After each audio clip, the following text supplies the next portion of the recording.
Hello everyone, hope you all are safe and fine. Students, today we are going to discuss two main topic of chapter federalism. First topic is how is federalism practiced and second is decentralization in India. Students, these both points are very important for your board examination. So let's continue. How federalism practiced? How federalism is practiced in India? So, constitutional provisions are necessary for the success of federalism, but these are not sufficient. Constitutional provisions necessary थे success होने के लिए federalism की, but constitutional provisions are not sufficient, सिर्फ यही काफ़ी नहीं थे. The real success of federalism in India can be attributed to the nature of democracy politics in our country. जो real success है फेडरलिज्म की इंडिया में, वो हम एट्रीब्यूट करते हैं किस क्वालिटी से? The nature of democratic politics. जो इंडिया में जो डेमोक्रेटिक पॉलिटिक्स है वह क्या है? मेन रीज़न है फेडरलिज्म के सक्सेस होने के लिए.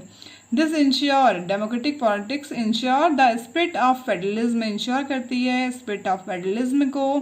Respect for diversity and desire for living together, these all things made success of federalism in India. Let us look at some of the major ways in which these happened.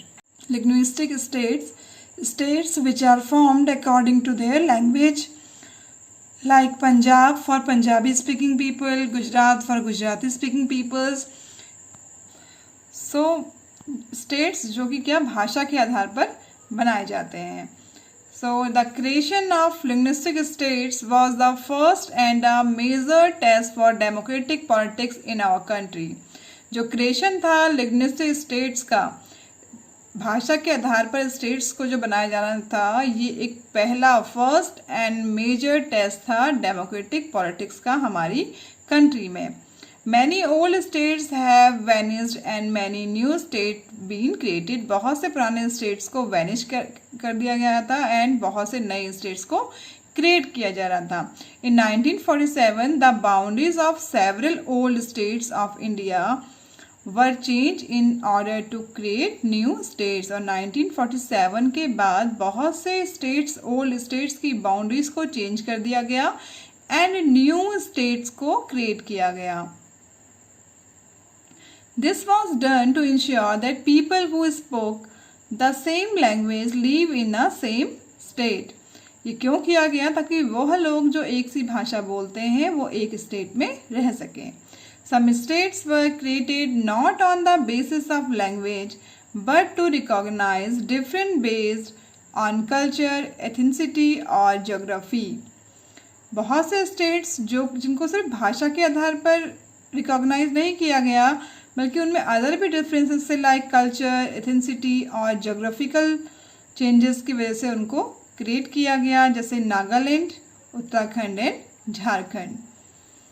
When the demand for the formation of states on the basis of language was rise, जब demand बढ़ रही थी state formation की basis of language, भाषा के आधार पर, some national leaders feared that it would lead to the disintegration of the country. तब कुछ लीडर्स को ये डर था कि कहीं ये क्या ना कर दे, हमारी कंट्री का डिसइंटीग्रेशन ना कर दे, उसको अलग अलग पार्ट्स में डिवाइड ना कर दे. But the experience has shown that the formation of linguistic state has actually made the country more united. But it is make our country more united. It has also made administration easier. और in fact जो state बनाए गए भाषा के आधार पर, अलग अलग जो स्टेट बनाए गए, उससे जो एडमिनिस्ट्रेशन था वो क्या हो गया? और भी ज़्यादा ईजी हो गया. Second topic is language policy. Children, as you know, every country have their national languages. So what about India? As you know, in India, people speak so many different languages. So how we can choose any one language as a national language? So let's come to know about language policy of India. The second test for Indian Federation is the language policy. जो second test था Indian Federation का वह क्या था? Language policy. Our constitution did not give the status of national language to any one language. हमारा संविधान किसी भी एक भाषा को national language का status नहीं देता है. Hindi was identified as the official language. Hindi. So many 40% people in India speak Hindi language and Hindi is identified as the official language. जो हिंदी है वो official language के रूप में identified होती है. But Hindi is the mother tongue only about 40% of Indians. Only 40% of Indians speak Hindi language. Beside Hindi, there are 21 other languages.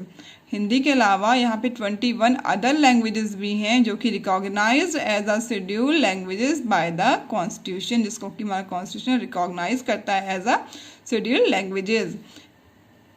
If a candidate in an examination conduct for the central government position may opt to take the examination in any of these languages. अगर कोई candidate है और वो कोई central government का exam attempt कर रहा है तो वहाँ पे वो इन 22 लैंग्वेजेस में से कोई भी एक लैंग्वेज में इस एग्ज़ाम पेपर को अटेम्प्ट कर सकता है. In fact every state have their state language. In fact her state की अपनी अपनी स्टेट लैंग्वेजेस भी हैं इंडिया में. According to the Constitution, the use of English for official purpose was to stop in 1965. हमारे कॉन्स्टिट्यूशन के अकॉर्डिंग जो यूज़ था इंग्लिश का ऑफिशियल पर्पस के लिए वह बंद हो जाना था 1965 में. But many non-Hindi speaking states demanded that the use of English continue. So in Tamil Nadu, this movement took a violent form. So the central government responded by agreeing to continue the use of English along with Hindi for official purpose. But जो non Hindi speaking state से in fact Tamil Nadu वहाँ पे जो matter था उसने एक वॉलेंट form ले ली है ना. तो फिर जो सेंट्रल गवर्नमेंट थी उसने डिसीजन लिया कि जो इंग्लिश है उसका भी यूज़ जो है हिंदी के साथ साथ ऑफिशियल पर्पस के लिए कंटिन्यूस रहेगा. As you know, promotion of Hindi continues to be the official policy of Government of India. जो प्रमोशन है हिंदी का, जो प्रचार प्रसार है वो हमेशा से ऑफिशियल पॉलिसी रही है हमारी इंडियन गवर्नमेंट की. But promotion does not mean that the central government can impose Hindi on states where people speak a different language. But इस प्रमोशन का मतलब ये कहीं भी नहीं है कि सेंट्रल गवर्नमेंट इम्पोज करना चाहती है हिंदी को उन स्टेट्स के ऊपर जहाँ पे जो लोग हैं वो कोई और डिफरेंट लैंग्वेज बोलते हैं. Again I repeat, this is the second test of Indian federation. Our constitution did not give status of any one language to national language and Hindi is identified only on official language and there is 22 languages are recognized as scheduled languages by the constitution. Center-state relations. As you know, the constitution agreements for sharing power work in really depend to a large extent of how the ruling parties and leaders follow these arrangements. जो constitution है उसने बहुत से arrangement किए हुए हैं power sharing के लिए, बट ये रियलिटी में डिपेंड करता है कि कैसे ruling party and leaders in rules and regulations को फॉलो कर रहे हैं. Restructuring the center-state relations is one more way in which federalism has been strengthened in practice. तो इसके लिए जो सेंटर स्टेट के रिलेशंस थे उनको रिस्ट्रक्चर किया गया ताकि फेडरलिज्म को रियल में और भी ज़्यादा स्ट्रॉन्ग बनाया जा सके. For a long time the same party ruled both the centre and in most of the states. क्योंकि लंबे समय तक एक सेम पार्टी ने रूल किया सेंटर एंड स्टेट गवर्नमेंट्स में. This the states placed for more powers. इस image में आप देख सकते हैं कि जो स्टेट्स हैं वो यहाँ पे रिक्वेस्ट कर रहे हैं सेंट्रल गवर्नमेंट से मोर पावर्स के लिए. ये image I think Indira Gandhi के टाइम की है, जो उस समय प्राइम मिनिस्टर थी, और उस समय सेंटर में भी और स्टेट में भी एक ही पार्टी का रूल था, Congress party. So in that time the states are requesting for more powers. So this means that the state government did not exercise their right as autonomous federal unit. जो state government है वह अपनी powers को as a federal unit exercise नहीं कर पाती जब state और center level पर एक ही पार्टी की गवर्नमेंट होती थी. तो so as and when the ruling party at the state level was different, the parties that rule at the center tried to undermine the power of the states. और जब क्या होता था कि रूलिंग पार्टी स्टेट लेवल पे different होती थी and centre पे डिफरेंट होती थी, तो सेंटर गवर्नमेंट ट्राई करती थी, पावर्स को कम करने की कोशिश करती थी स्टेट government के. Okay, so in those days the center government would often misuse the constitution to dismiss the state governments. और इन दिनों इनफैक्ट जो सेंटर गवर्नमेंट थी वो कई बार कॉन्स्टिट्यूशन का मिसयूज भी करती थी स्टेट गवर्नमेंट्स की पावर को डिसमिस करने के लिए, अगर स्टेट गवर्नमेंट में कोई डिफरेंट पार्टी रूल कर रही हो तो. This undermine the spirit of federalism. और ये सभी कहीं ना कहीं जो स्पिरिट थी फेडरलिज्म की उसको कम कर रहे थे. सो अगेन आई रिपीट, अगर सेम पार्टी रूल करती थी सेंटर में भी और स्टेट में भी तो स्टेट गवर्नमेंट अपनी पावर्स को एक्सरसाइज नहीं कर पाती थी as a federal unit. And if parties are different in state level and in central level, so central government try करती थी पावर्स को कम करने की कोशिश करती थी स्टेट गवर्नमेंट के. And central government also try to misuse constitution to dismiss the state government. All this changed significantly after 1990s. In 1990, there was the rise of regional political parties in many states of the country. 1990 के बाद से बहुत सी states में country के regional political parties का emergence हुआ. बहुत से स्टेट्स में भी अब अलग डिफरेंट रीजनल पार्टीज़ जो थी वो बननी शुरू हो गई थी 1919 के बाद. This was also the beginning of the era of coalition government at the center. और ये वो समय था जब सेंट्रल लेवल पर coalition governments की बिगनिंग हो चुकी थी.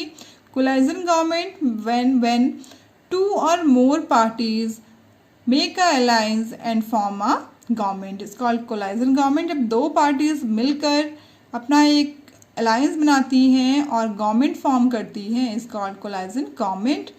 So since no single party got a clear majority in the Lok Sabha, जब कोई भी एक सिंगल पार्टी क्लियर मेजॉरिटी नहीं ले पाती है लोकसभा में, the major national parties had lead to enter into an alliance with many parties. तब क्या करती हैं पार्टीज आपस में मिलकर, जो मेजर नेशनल पार्टीज हैं वो अपना एक अलायंस बनाती हैं, डिफरेंट पार्टीज मिलाकर अपना एक अलायंस बनाती हैं और गवर्नमेंट को फॉर्म करती हैं.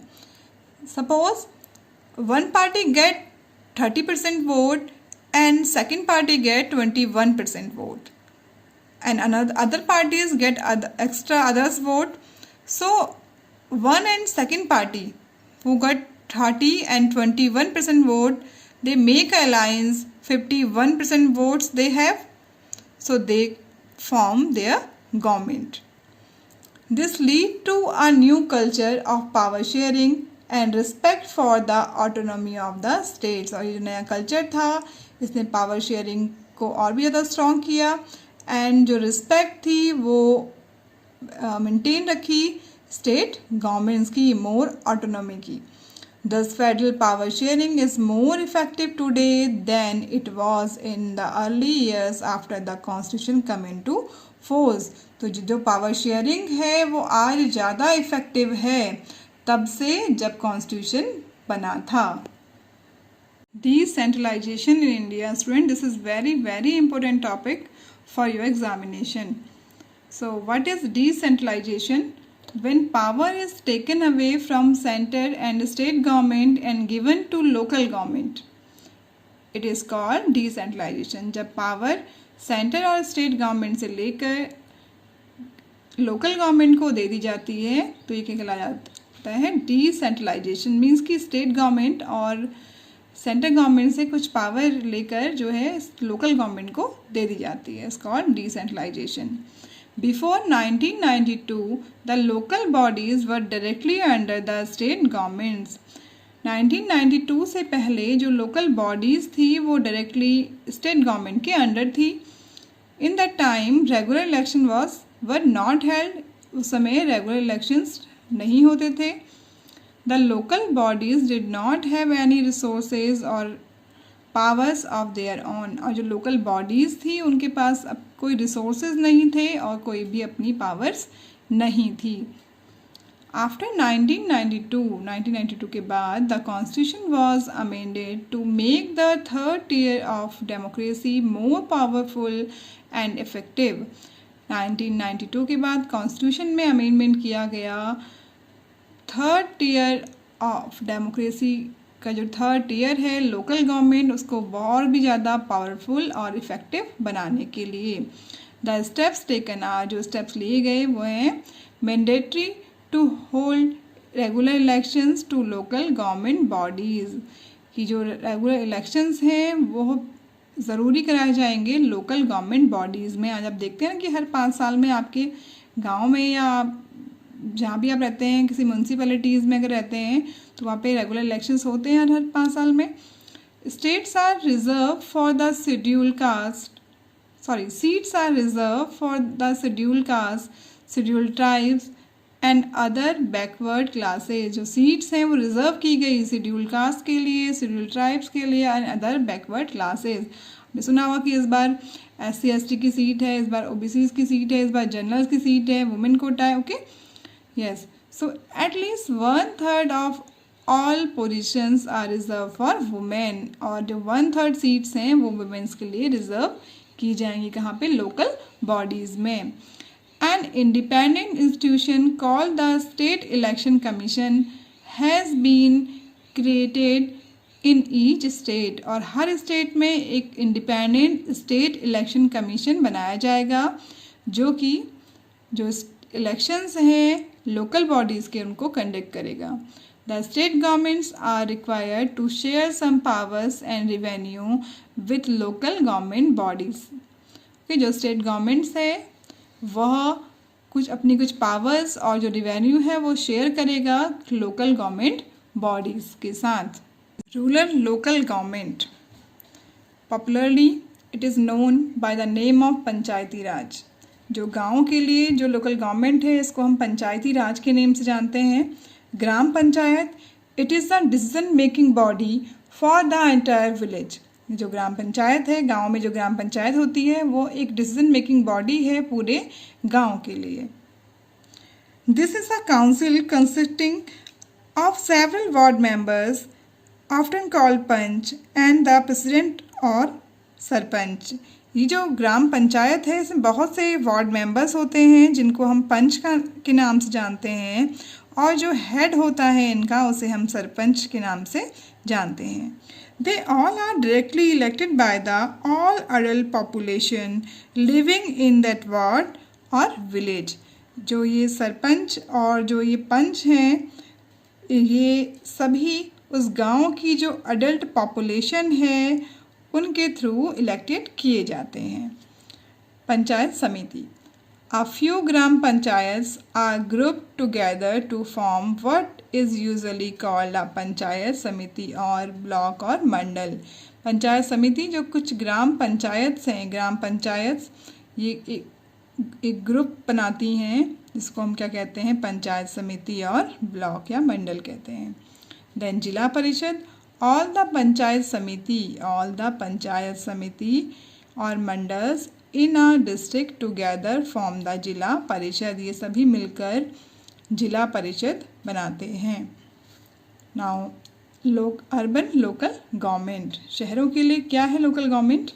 Municipalities are set up in towns, शहरों में म्यूनसिपैलिटीज़ सेट की गई हैं. Big cities are constituted into municipal corporation, big cities को कंस्टिट्यूट कर दिया गया है म्यूनसिपल कॉरपोरेशंस में. Municipal chairperson is the political head of the municipality, जो म्यूनसिपल चेयरपर्सन है वो इसका पॉलिटिकल हेड है, जिसको कि municipal corporation officer is called the mayor. इसको हम क्या बुलाते हैं, मेयर भी कहते हैं. So head of the municipal corporation is called mayor. So dear students, this chapter is completed here and you have to do all the question answers which are given in your NCERT book. If you have any query regarding study, so please contact me. Bye bye, take care.